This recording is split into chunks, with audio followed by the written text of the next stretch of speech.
Is that my GTO? I built that 15 years ago, and somebody stole it. Hi, Dad. There's the thief. Hey, kids, say hi to Grandpa. Papa! I'm crawling home because I'm broke. I need a place to stay until I figure out what the rest of my life looks like. Shifting gears, I loved it. I got 2 episodes. I was laughing out loud. So I'm so glad you're back on TV, by the way, with this new show upcoming in a couple of weeks. Mr. Allen, what was it about Shifting Gears that made you want to return to TV?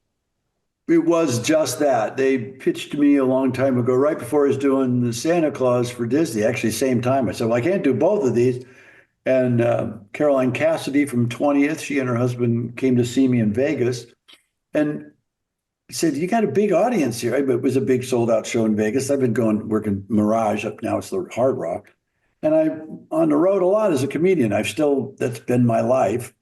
On top of that, I've done movies, books, and all that other stuff. Still love stand-up. She says the crowd really responded to this kind of not religious, a religious philosophy I do, and a smart ass on stage.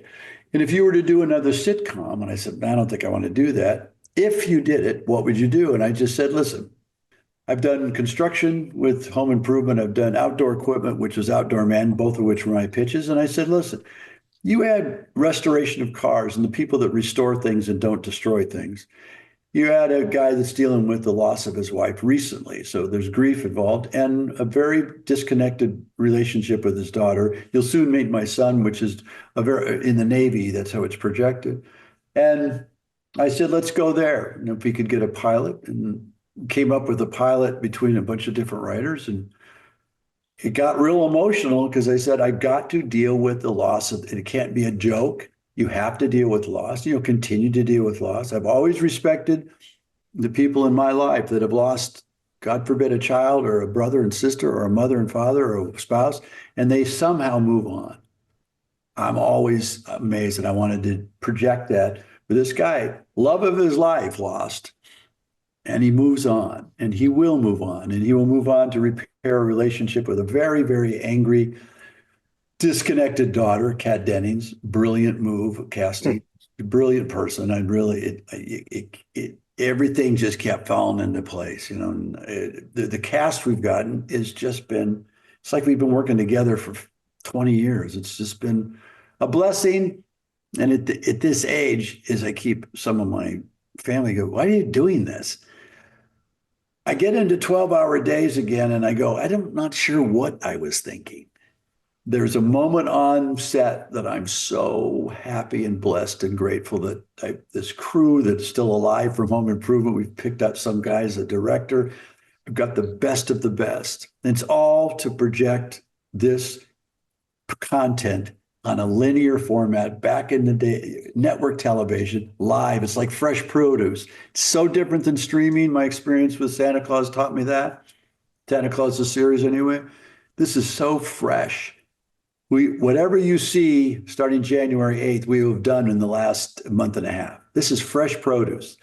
So it's nothing like linear TV. I think we all forget how fresh it is and how difficult it is. 25, maybe 26 minutes, maybe. Standards in practice. We can't have beheadings and murders and F-bombs and all this other stuff, which I used to hate because I'm a blue comedian. Now I admire the boundaries that we come up with for linear TV, because the kids got to watch it. Streaming is like literally legal porn. You can see the worst stuff on that. You know, I love it.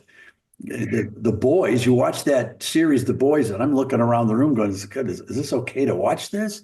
And I said, ours is not like that. And then within those boundaries, it's funny and it's sad and it's getting better and better. The production value alone, I just hope everybody just sits in how much work we're doing for you folks. And we love it.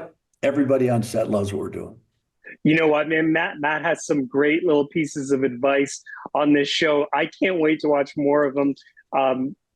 The one funny line he has, I'm not spoiling it for anybody, is when he says to his grandson, "Don't be a passenger in life." I thought that was a great line. Mr. Allen, what's the best advice you ever got? Focus on where you want to be, not where you don't want to go. And I heard that when I learned to race drive with Bob Bondurant, and I ended up racing Trans Am for Ford for about 4 or 5 years. And I'd get distracted and look when 186 miles an hour on a big turn at Willow Springs. And I'm kind of looking to the left going, and I'm telling him that what a beautiful day. And he slapped me in the helmet. He goes, if you look over there, you're going to go over there. So always aim where you want to be. Don't aim where you don't want to go.